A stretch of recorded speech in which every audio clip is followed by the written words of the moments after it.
Across the globe, the approach to travel is shifting. Shifting to travel that embraces the healing power of a destination, where travelers seeking solace find balance through a spectacular wellness experience. This need for solace is translated into a £500 billion business worldwide and is growing more than twice as fast as any other tourism overall. So what does this mean for Sri Lanka? What does this mean for you? Thanks to Sri Lanka's rich natural assets of landscapes, culture and heritage, we couldn't be better placed to capitalize on this major global movement. If you are in the business of wellness or wellness tourism, join us, the Sri Lankan Wellness Association and the Export Development Board, as we present Wellness, the New Paradigm in Sri Lanka Tourism, a series of live and interactive webinars curated by wellness industry specialists. From understanding what wellness truly is to the current change in travel trends and how to market to the wellness traveler, let us help you understand the new opportunities for your business. So, Aiboan everyone, and welcome to today's webinar. This is the second in a series of webinars organized by the Sri Lankan Wellness Tourist Association and the EDB in an effort to identify the potential of wellness tourism for Sri Lanka and also to position or help position this amazing resource that we have in terms of this island and align it to the wellness needs of the world. So we've got an expert panel with us today, and I'm going to start by introducing our panel to you. We've got Dr. Sam following up from his first session during the first webinar. Dr. Sam is the founder and director of Sen Wellness in the UK and both in Sri Lanka. We have Nilusha Kodituaku. She also moderated the first session. She's a member of the Wellness Travel Association and also managing director of Ayurva Travel, an award-winning wellness travel agency here in Sri Lanka. We have Dr. Namal Jayawardena joining us, who is Ayurveda consultant, physician, and a senior lecturer in the Department of Indigenous Medicine at the University of Colombo. We have Danny Shah, founder of Fellow Travels, and Miss Annie Hood, founder and CEO of Well Intelligence, joining us today. So thank you all for joining us on this second webinar. We have a lot of interest right now, especially post-COVID, as to where this market of wellness stands and where Sri Lanka fits in this puzzle. So before we get things going, since this is a wellness webinar, we like to start it in a slightly different manner. We want to get ourselves centered. We want to get ourselves prepared. And we thank Venerable Nimal for being here to guide us in a short meditation to prepare us all for the session ahead of us. Venerable Nimal, over to you. Thank you. Welcome to the meditation today. So please be comfortable in your posture. Try to be straightened. And then slowly close your eyes.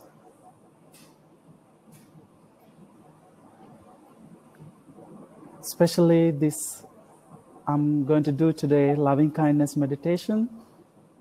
It's a mind relaxing exercise. It's remove your depression, stress, tension, develop your inner peace and concentration. Bring your all attention into the present moment. Try to be still. Be gentle with your body and your mind.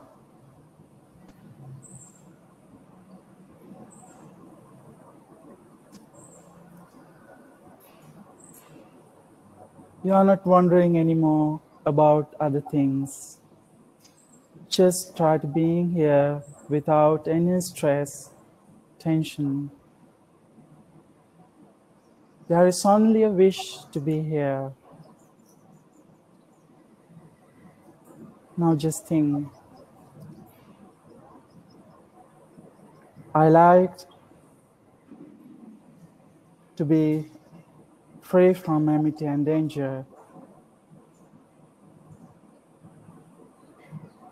I'd like to be free from mental and physical suffering.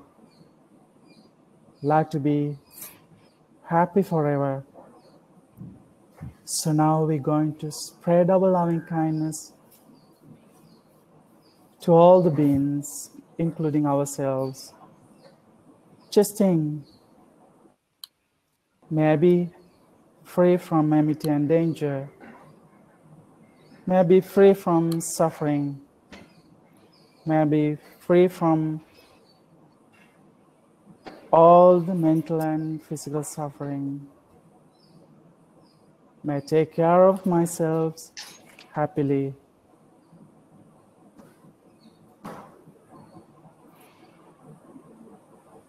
And also, all the beings around me, around my area, in this world, in this universe.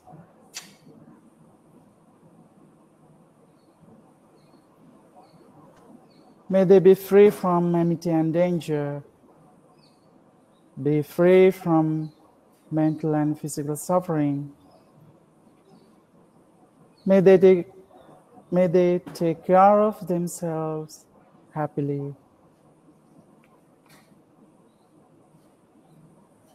In the eastern direction, in the western direction, in the northern direction, in the southern direction, in the northwest direction,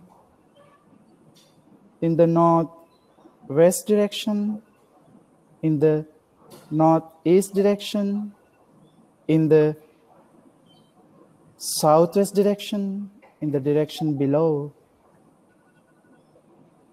in the direction above,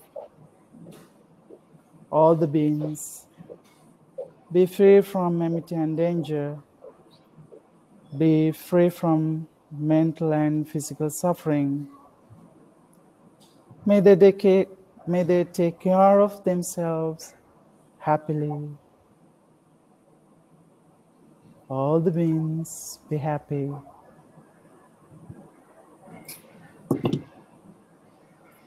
Now slowly take a deep breath in.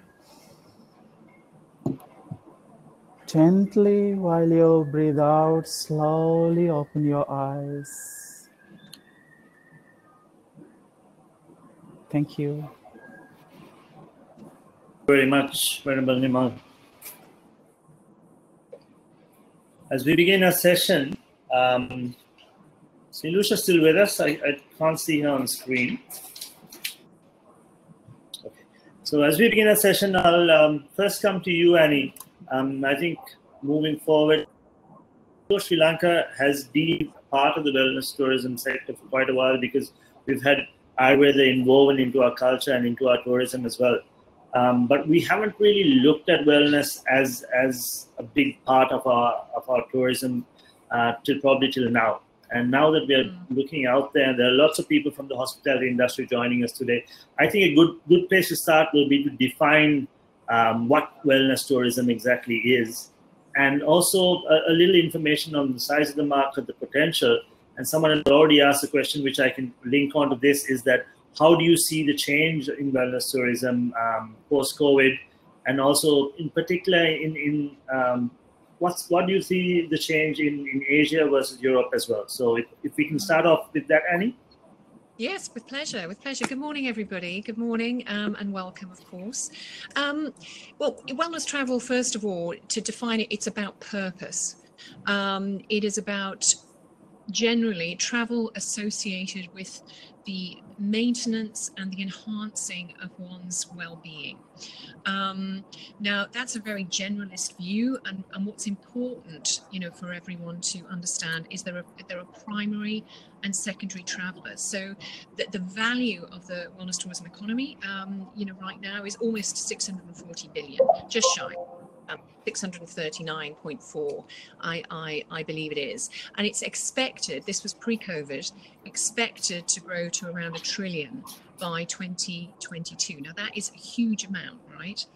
But we mustn't get seduced by those huge numbers too much, because it's split between primary and secondary purpose travellers. Now, the primary purpose travellers, which is largely, I think, the market that you want to pursue, it means well-being is the core purpose of their trip. That's the only reason they're going away, to be their best selves, to return from the trip feeling better than they did, to likely stay at some sort of retreat or resort where they're following a program, fairly lengthy one, maybe 5, 7, 12, 14 days.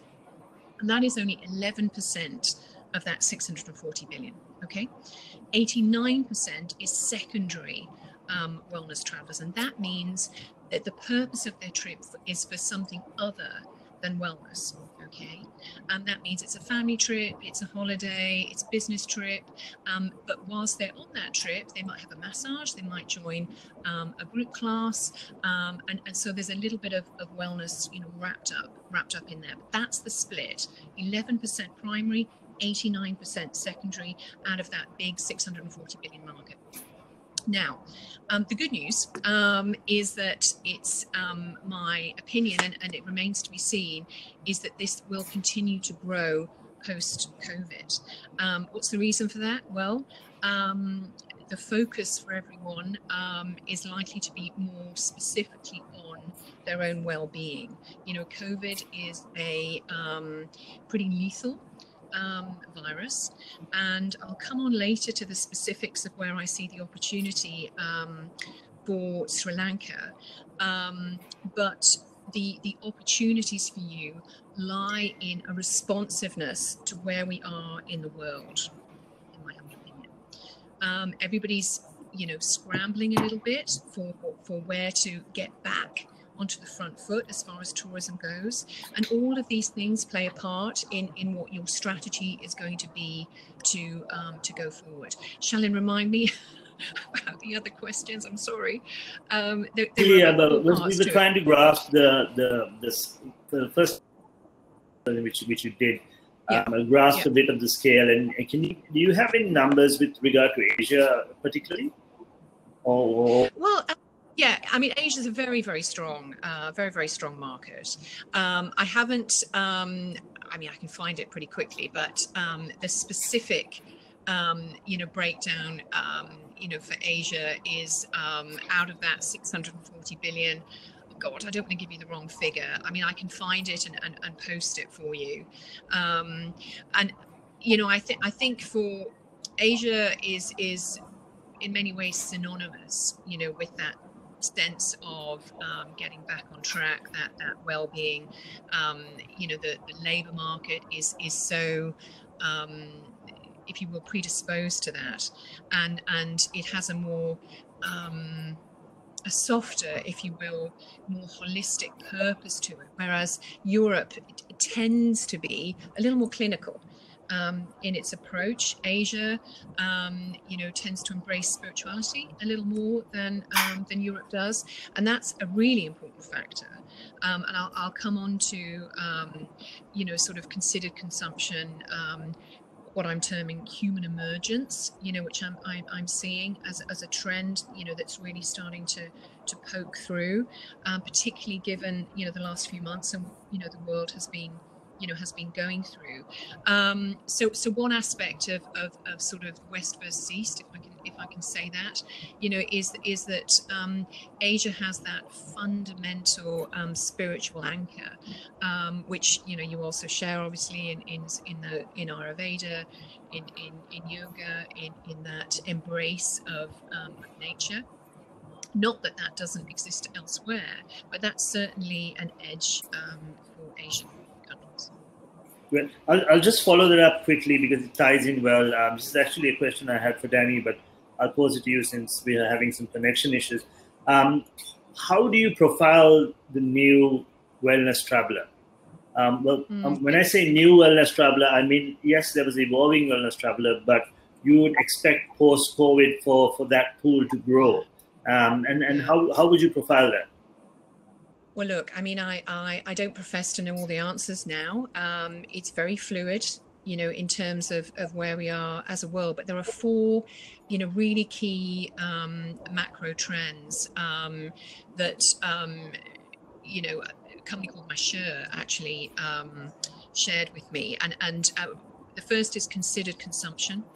The second, and I'll explain, kindness and community, fairness, honesty and authenticity, and a sense of resetting, not rebounding.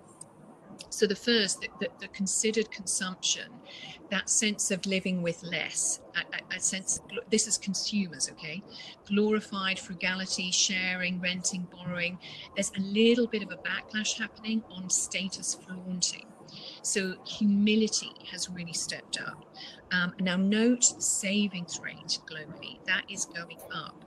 And that's a strong indicator for this sense of frugality. And I'll pull the threads through as the webinar goes on. The kindness and community, you know, that's that collective effervescence. And I can't remember who, that's not my phrase, that's someone else's. I think it's an academic. You know, that sense of people being together is very valued at the moment. Not that it wasn't before, but remember I said, you know, some of these trends are accelerating and forming new trends. Fairness, honesty and authenticity is that intolerance of poor behavior at all levels. Individuals, government, companies, you know, people want to see fairness, transparency, honesty, trust is massively important.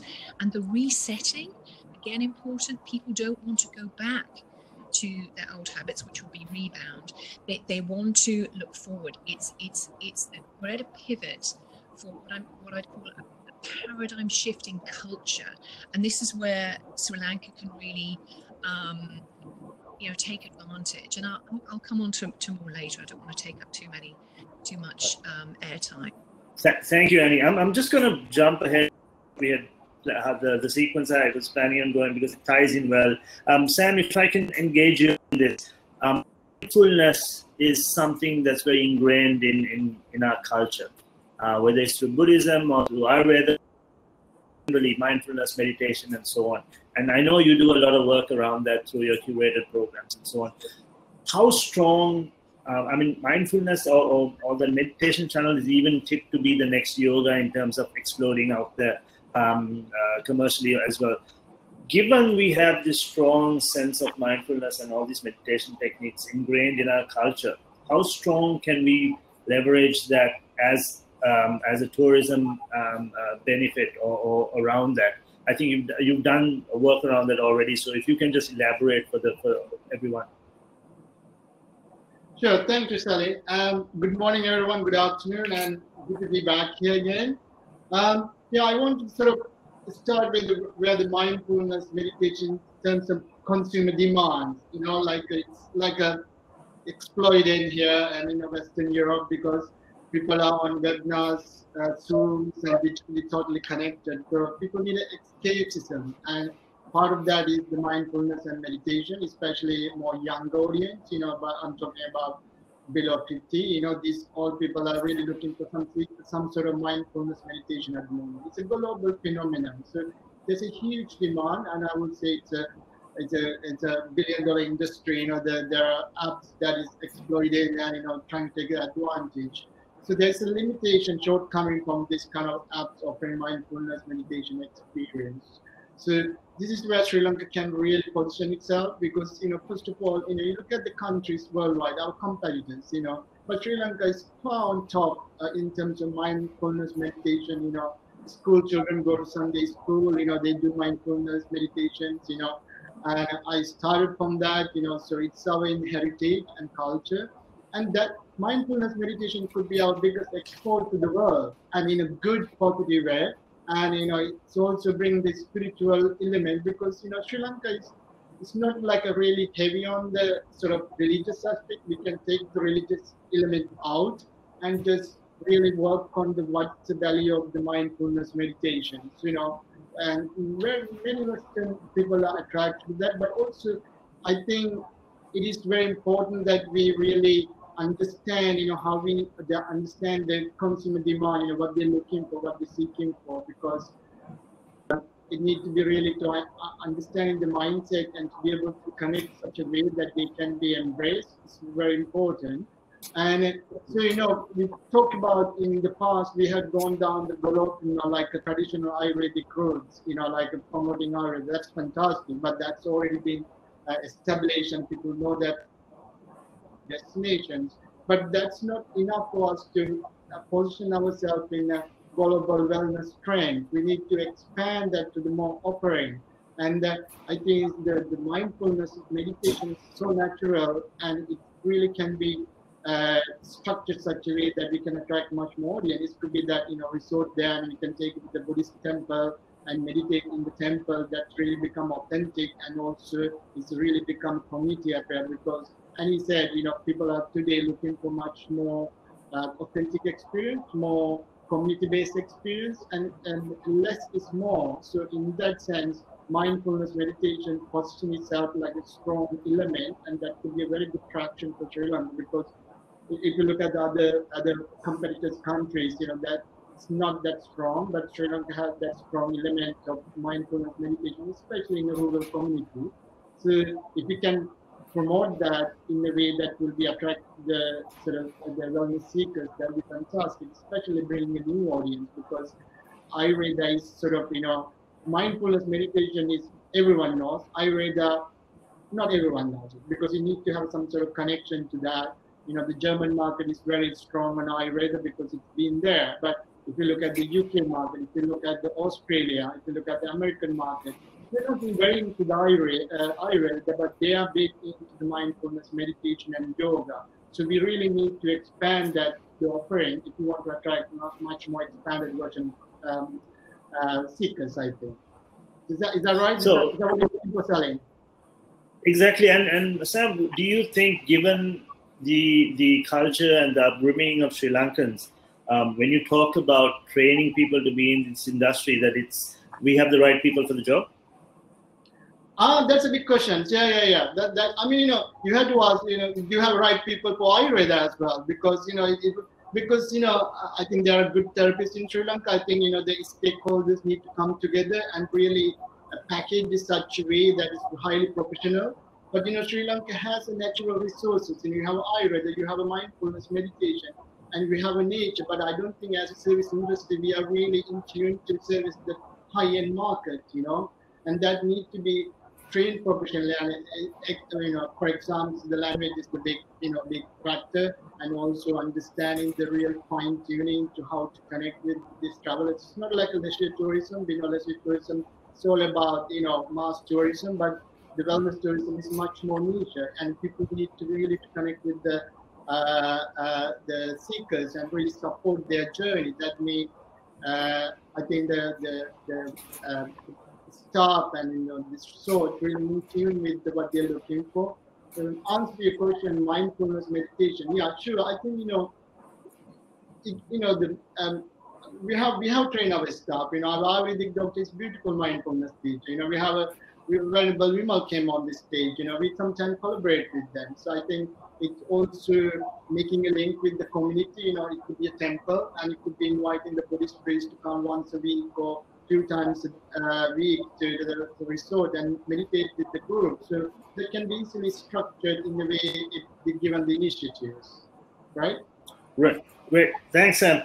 I'll go to Nilusha straight away. Nilusha, you're one of the few, or may even be the only exclusively wellness travel agent in Sri Lanka, and we're proud that you've been winning several world awards on that as well. So well done to that. And what I wanted to ask you is, when you sell Sri Lanka, or when you get inquiries for Sri Lanka, what is your client looking at? How do you see what we offer against the other competition around us in Asia? Let's start there. So what are they asking for, and how do you pitch us against the competition in the region, and why do they end up choosing Sri Lanka? Yeah, thanks, Shah. So basically, firstly, I want to say we are really blessed that our work has been recognized internationally. We have been winning as the world's best wellness travel agency by the World's Spa Awards last 3 consecutive years, and we just got nominated for 2020. What makes us different today is our compassion and our dedication to give the best service and then these unique offerings to our clients. When we think about the inquiries that we get, well, if I look at like 5 years back, it has been really based on things like spa pampering. Clients wanted some luxury stay and then add a little bit of yoga and meditation into it. But then I see a huge change, a drastical change in the inquiries and what they're really looking for. Today's traveler is looking for something more meaningful. They need purpose in travel. And as Annie mentioned, I really love how you think, we think align in this, that the purpose and the meaningful traveler, that they need something to go more beyond, like something that connect with them spiritually. So this shift that we see, that they are looking for that deep connection. And Sri Lanka, when it comes to that, as Sam mentioned, it's meditation and then higher energy points that we have these locations where enlightened monks used to meditate, and then these amazing places that you can go and get a guided meditation practice, or else spiritually elevated grounds that you can get connected with local gurus. Those are the options and the offerings that we have in Sri Lanka and are really unique to us. I hope I answered to that, Shali. Yes, let's dive deeper in when we come back to you. Let's get the doctor on board in terms of understanding a little deeper in this section of Ayurveda, which is a huge part of our heritage. And obviously, it's the science of life.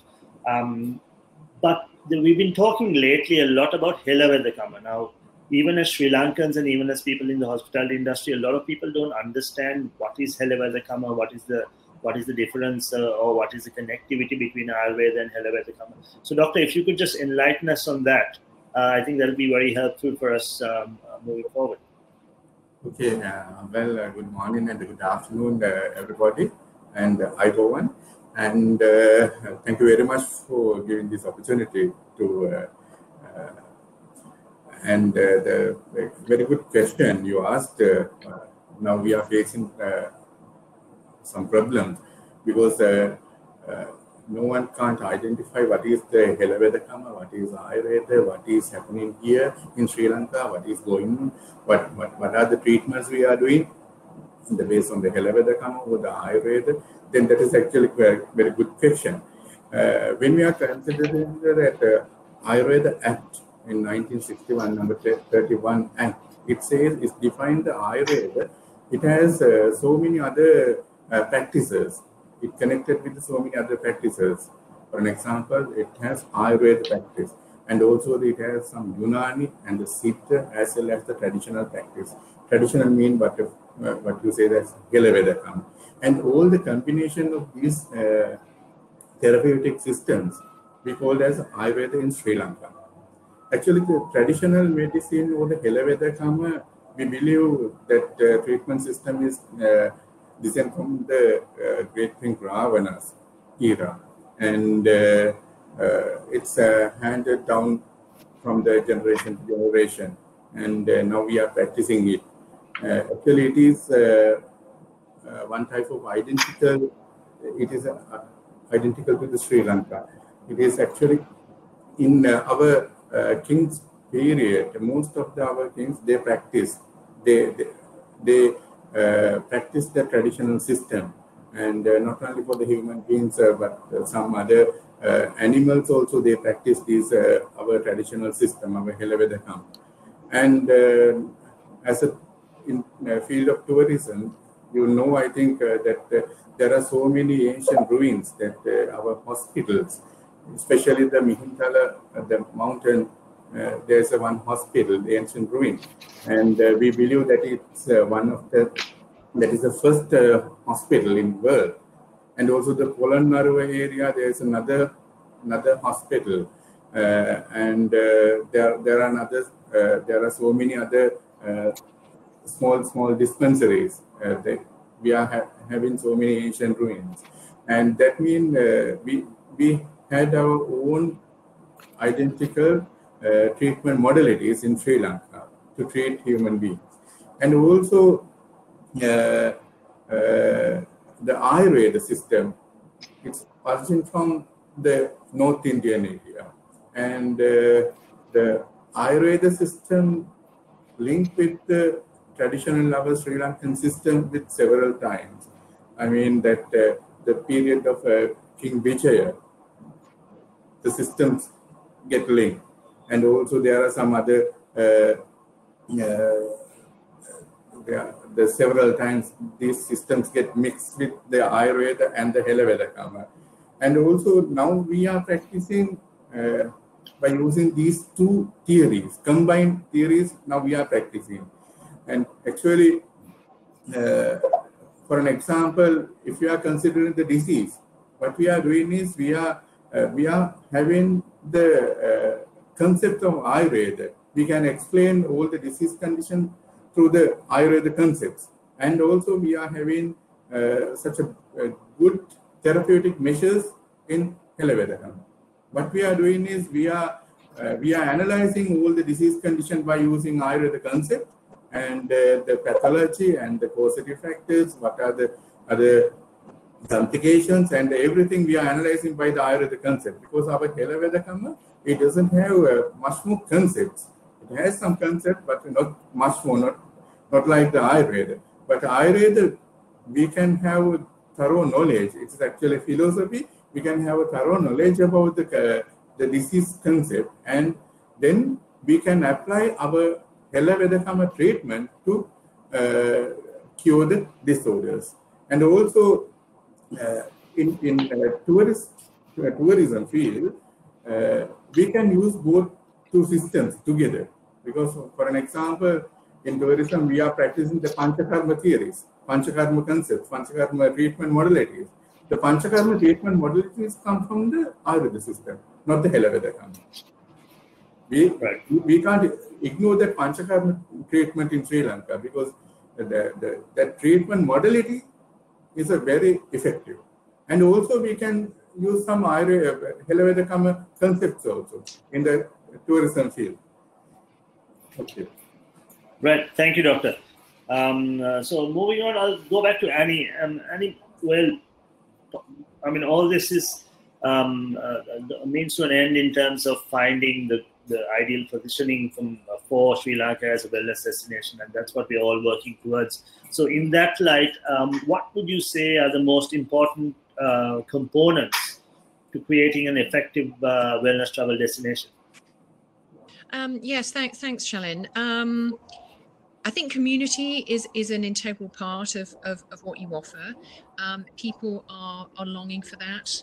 I think, the simplicity of what you talk about needs to cut through, and overwhelmingly, and perhaps, just backing up a bit, you need to respond directly to need. So the needs of wellness travelers and beyond that now is different to what it was 6 months ago, and I'm not sure whether Nilusha will be seeing this come through yet, but what I mean specifically is about immunity concerns, is about respiratory health, it's about knowing tangible results, and the situation with COVID is not a case of it all going to be behind us. It's fairly well documented that this probably won't be the only pandemic, and we're in this, for it's a marathon rather than a sprint, and there are talks of second waves and so on and so forth. Now, what is required, and when I'm talking about components, and it may not be exactly what you mean in terms of the results, the case studies, clarity of offer, simplicity, agility, the lovely Dr. Namal and Sam have covered some of those, the experiential components, if you will. But your need, as I see it, is to cut through competition and be known for the island that turbocharges one's immune system. And it doesn't mean changing your product. Okay, it means positioning it differently, using a narrative that is resonant to today's wellness traveler. Does that make sense? It makes sense. So if I were to take it down to one big word there, so immunity is what you're saying is going to be top of mind for everyone post COVID, and given we have this this island where actually we've been handling COVID pretty well as far as immunity is going. So in terms of our weather, in terms of the food we eat, in terms of our weather, and so on as well. So pushing the fact that that immunity boost and taking that charge would be a good way to go post-COVID. Is that what you're saying? Well, it is. I mean, more generally to that, it's about prevention. Okay, it's about illness prevention, proactive health, protective medicine. Specifically under that, in response to where we are in the sort of global pandemic, it's definitely immune system, it's respiratory health, and it's strength of spirit. You know, there are a lot of mental health concerns coming through because it's a very anxious, fearful time for many people. Absolutely. So spiritual health, immunity, all that. It's that whole more everyone getting more alert and conscious about their wellness as a whole. I think is going to drive a lot towards these practices. On the same note, Nilusha, when you look at Sri Lanka against the competition around us, how do you see Sri Lanka standing out in wellness tourism, and especially talking about some of the stuff Annie spoke about now? Right. In Asia, we have the competition between, I would say, India, Bali, Thailand. There are certain similar offerings such as Ayurveda, healing practices, but then I would say Bali would come as a place like for more detox, retreat locations, spa rejuvenation. At the same time, would say we are really blessed in Sri Lanka to have these amazing, unique practices, monasteries and temples to visit. And then the nature, it's an amazing digital detox getaway as well. Again, when you think about the competition in Asia, I would say, Bhutan is not yet an emerging wellness destination, but I would say in few years to come, we may have like kind of a competition as we are looking at similar offerings where there are monasteries and pilgrimages, and then also Bhutan getting into eco-agro-tourism. So these are the things that we also do offer in Sri Lanka. We see that, but then we are really confident when the clients ask us these options and they want to choose Sri Lanka over. We are really confident in our quality, our service standards, and more than anything, like our wellness experts that we are working with. So on these grounds, it is kind of easier sometimes, like how we want to educate our clients. We do have a challenge when it comes to pricing though. Yeah, so these are my thoughts on that. Sam, I'll on those lines, I'll address this to you, or something one of our viewers have asked as well. How do you see collaborations coming about with different hospitality sectors and so on in engaging wellness? Because wellness is going to become top of mind. And if I'm a hotel operator, do I bring wellness attributes into my hotel? Do I have the infrastructure for it? If not, how do I get there? As we've been harping on, just putting a spa in a hotel doesn't make it a wellness hotel. But how do you go about bringing some wellness offering into the hotel? Because like Annie was saying as well, there's a secondary and primary wellness traveler, and the secondary wellness traveler is also going to be a little more conscious now about it could be food, it could be spirituality, and so on, where they want a little more, especially when they come to an island like ours. So what are the possibilities of collaborations? How does someone who's already in the hospitality industry, who probably just has a spa in the hotel now, take it to the next level? Can they take it to the next level? What do you feel about that? Sure. I mean, I'm I'm also a health practitioner, and I've been working with my patients. I always see the angle of what the seeker is looking for, and you mentioned that the fact that you need to understand the needs of what the demands out there. So I see Sri Lanka, other places, the people trying to get into the bandwagon of wellness tourism, turning leisure hotel to a wellness hotel. But I think you really need to understand what you're doing first, and really deep insight into what people are looking for. And I see wellness tourism is very different to leisure tourism. The fact that wellness tourism coming for people, they are like a patient. They want you to help. They want you to have a specific needs. So the most important thing is if the hotelier wanting to sort of turn into a wellness place, you really need to understand what you're doing first. If you don't understand, then you don't go that route. So first of all, I would say you need to have very clear visions how we want to develop your hotel to a wellness place. That means getting necessary support, getting necessary resources, and most importantly, the knowledge, how to turn into it. Because there are different type of wellness. You can have soft wellness where hotel will offer some sort of massages and a little bit of wellness experience. Then you have a sort of the places that Ayurvedic tour, medical tourism. They are focused people on mainly on people who are ill, specific illness. They become like Ayurvedic hospital. People can seek to have a certain ailment condition to be treated. And whereas we concentrate on more patients' holistic journey, understanding the both physical level, the mental level, and spiritual level. For us, that comes from the deep insight gaining from the patient needs, so that we know what they're looking for. So you need to recognize where you position yourself. Whether you want to position yourself a little bit of soft wellness, where offering some treatment, things like maybe targeting secondary seekers, or you want to target primary seekers, and really people in a very purpose-built place where you can really structure the purely authentic treatment. I also think we also have to be careful. Some hotels have a leisure side, and some hotel has the same place you can have the wellness side. That's really confusing message, mixing people. That doesn't do very well to the reputation of Sri Lanka or the place itself. So you need to be very clear where you position and get necessary support and help, and put yourself inside the what wellness means and how they want to set it up. And so that's what I would say. Does that answer your question, Salim?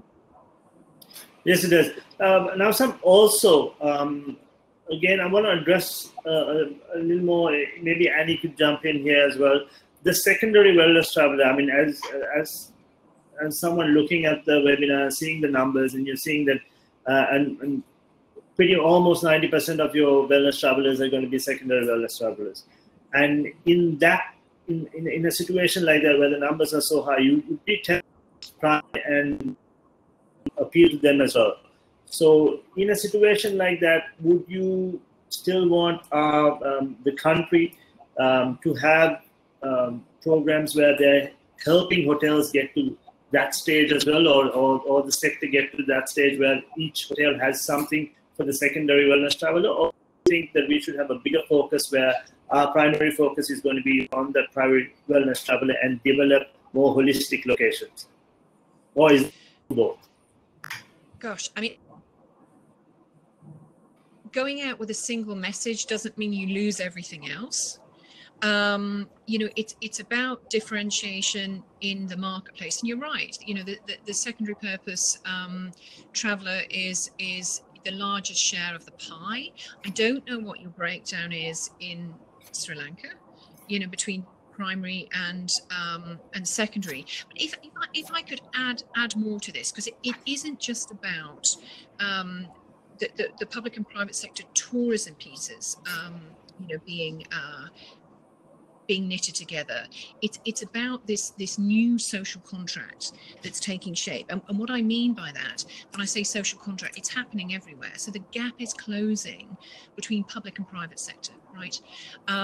What's happening is putting pressure on economies all over the world. So it matters to every government to have their citizens healthier. And so to that point, it's about a join up between government, businesses and, personal responsibility within, the location, so that you have that authenticity to offer. It's everybody singing off the same hymn sheet. You're not PRing one thing, but people get there and the people living there are doing something different. So it's about I'll give you an example. When Nike come out with a brand new brand of runners, it doesn't mean everything else falls off. It just bolsters the value of the whole brand.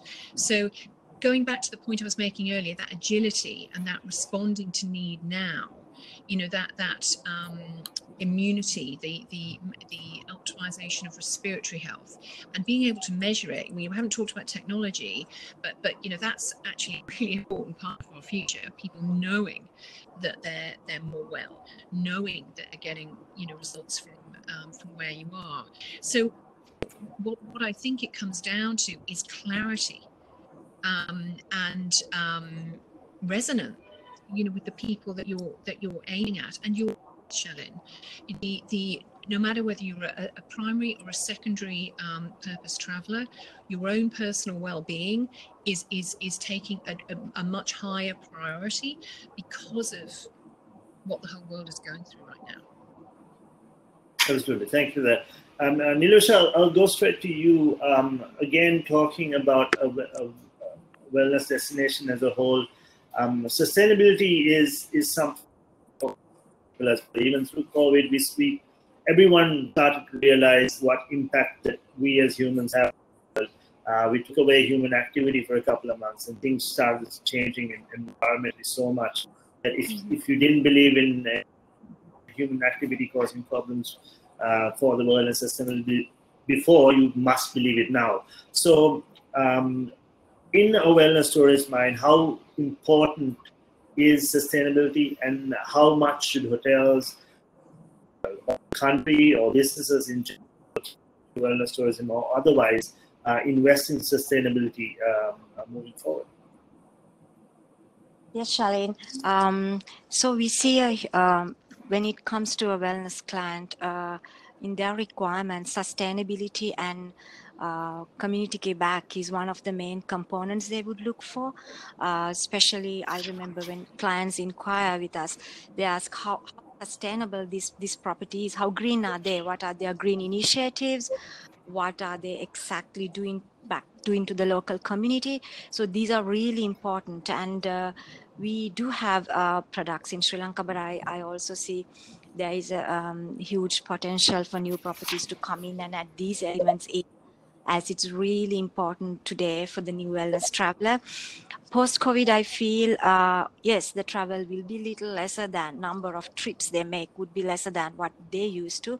However, they would look for something really meaningful. So in that meaningful journey, the transformational journey, to have that fresh air, have some nice place to visit, and who's sustainable, and then also working with the communities will matter a lot. Working with the local communities, people really seek for that deep human connection, and then that will be very, very important at this stage for people to have that connection and even work closely with the locals and work with them, and then build a really nice connection. It will be really important. So definitely, yes, sustainability and community give back. These would be main elements in the future wellness traveler. Absolutely, Nilusha. I mean, as just like how we've started to realize how sustainability is important, I think another key takeaway from these COVID times would be human connection and how much we rely on it and how much we miss it when it's taken away from us. So moving forward, I mean, these are really good wake-up calls for us, not just as an industry, but as human beings as well.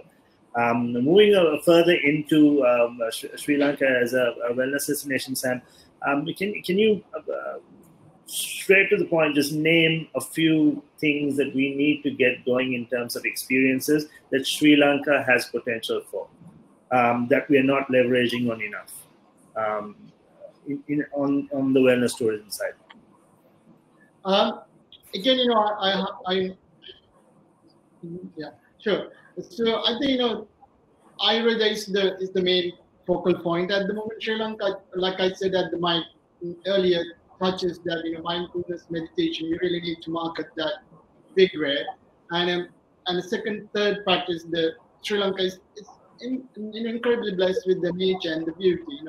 Nature is the biggest healing factor. People come for the nature. That will be the priority.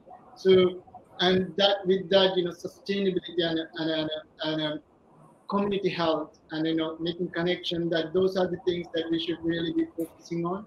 And in terms of trends, like there are other trends that is developing, people are seeking for, like especially Japanese clients, they are really big into forest bathing.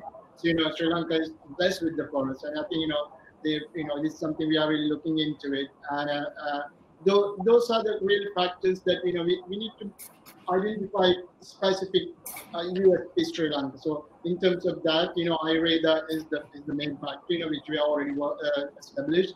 Then we bring the mindfulness meditations, and then the third factor will be the people are looking for sustainability and environmental factors, so that you have offerings, and then those are the things I could really think about it in terms of really specifically Sri Lanka can work on. Thank you, Sam. Going a little towards the marketing side, Annie. Establishing ourselves, or preparation is one side. Telling the world about it is another very important side of it, which Sri Lanka hasn't done too well in the past, and which we're working on. So, what's your advice for Sri Lanka as marketing the destination? Don't worry about not getting it quite right immediately. I mean, you've got such a rich tapestry to offer. The world needs you. Yes, of course, get the message out there. Just make it as easy as possible, okay, for people to get to you, to know about you. I mean, collaboration is key on that marketing. I mean, you all want to be on the same page, from government, to business, to promoters. You want the right partners, obviously, in the countries that you want to draw in from, that are on exactly the same page. And I mean, you had Stella on.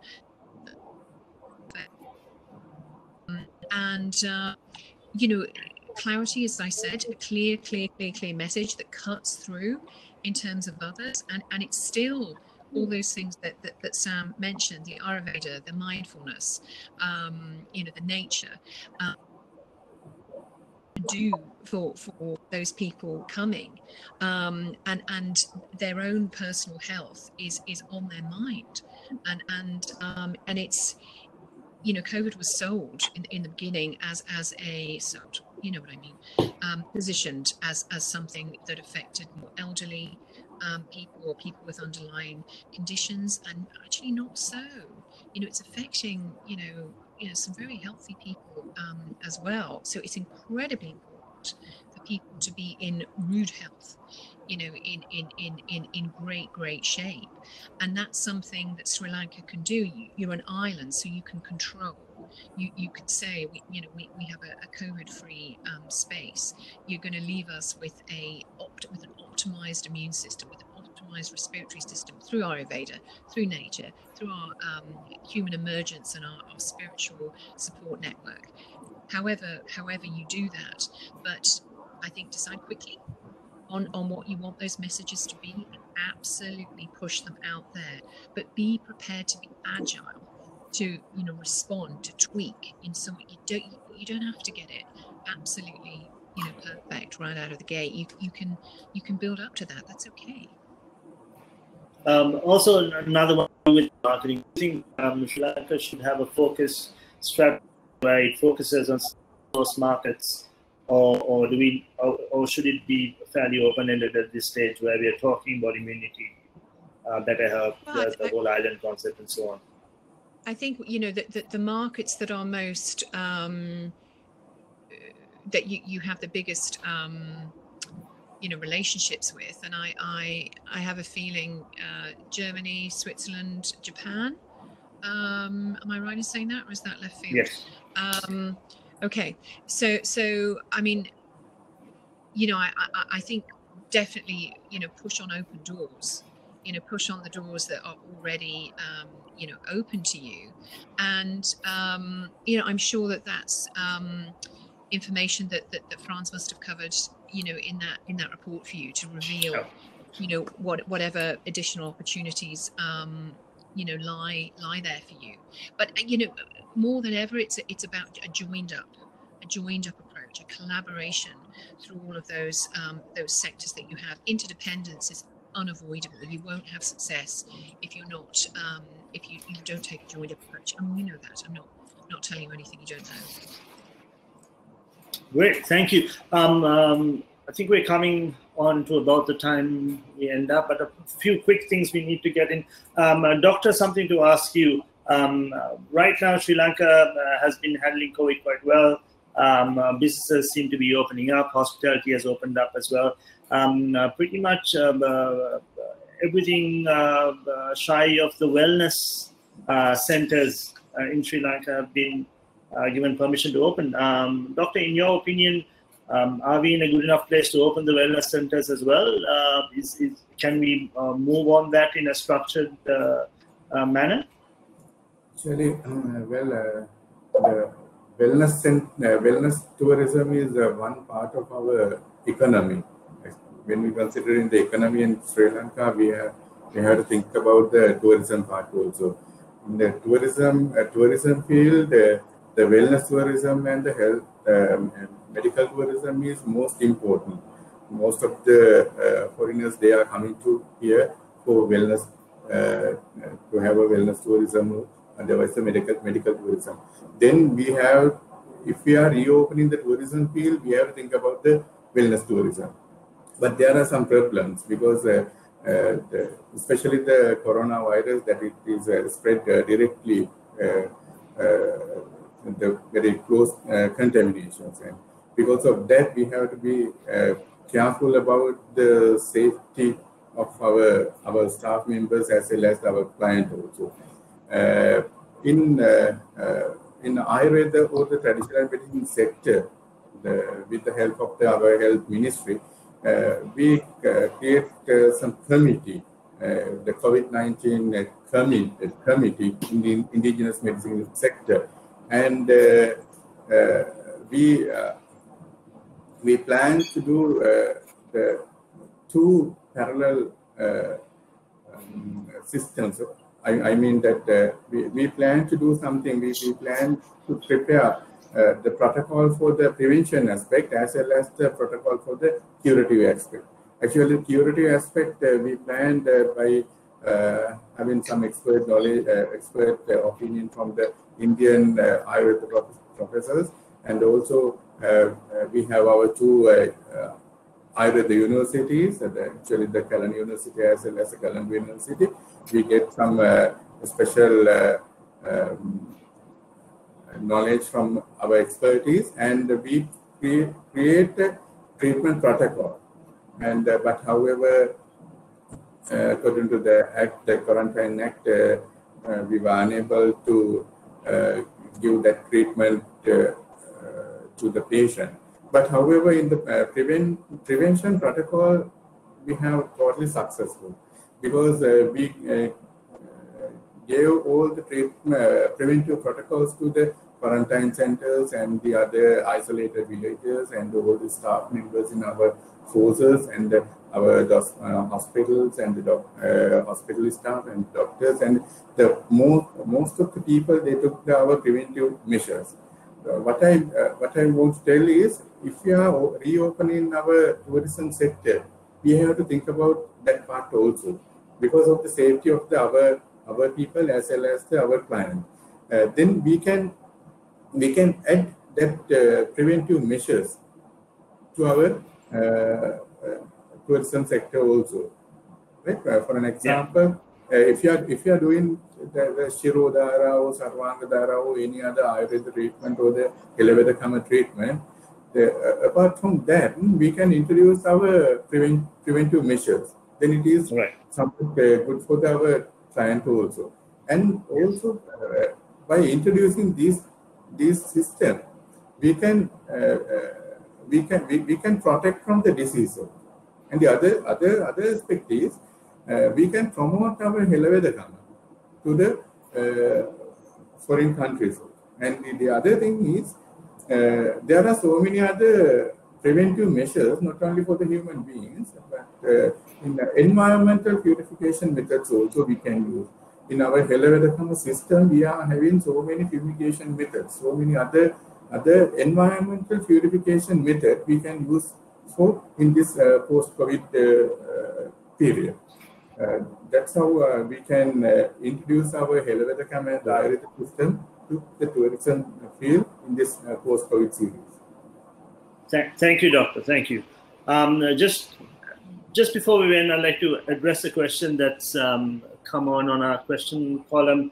I think I should be able to address this myself. They ask, is there any practical solution than discussion to boost wellness tourism?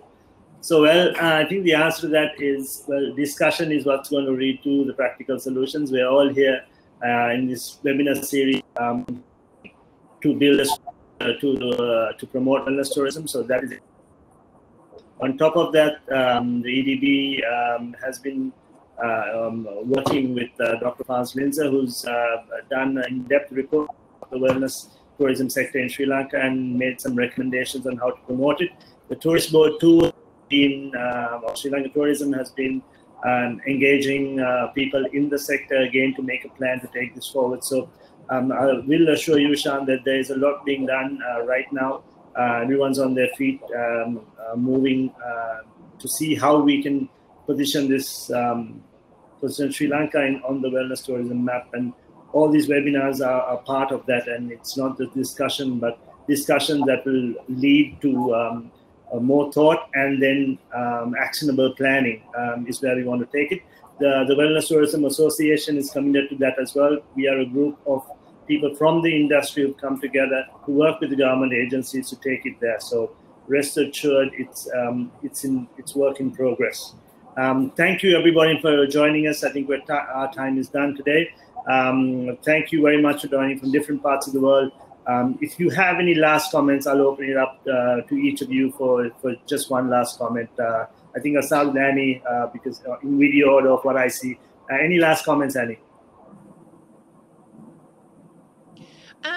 Well, gosh, I mean, just take advantage of I'll call it the gift of COVID.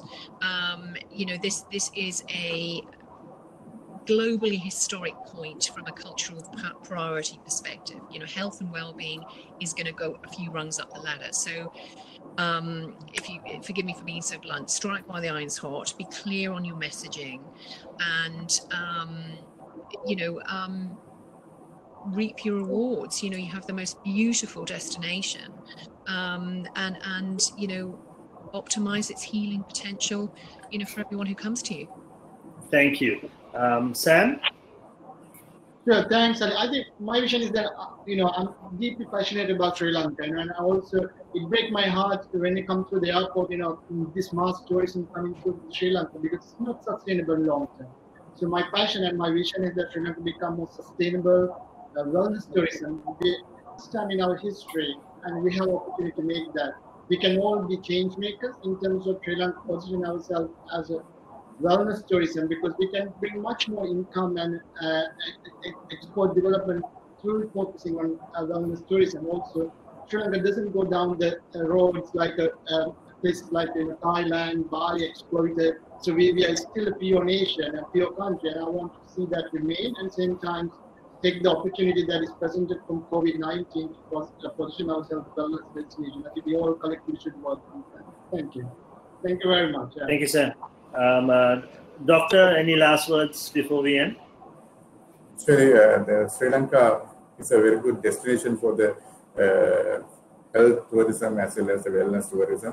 And now, actually, after the COVID period, this is the new start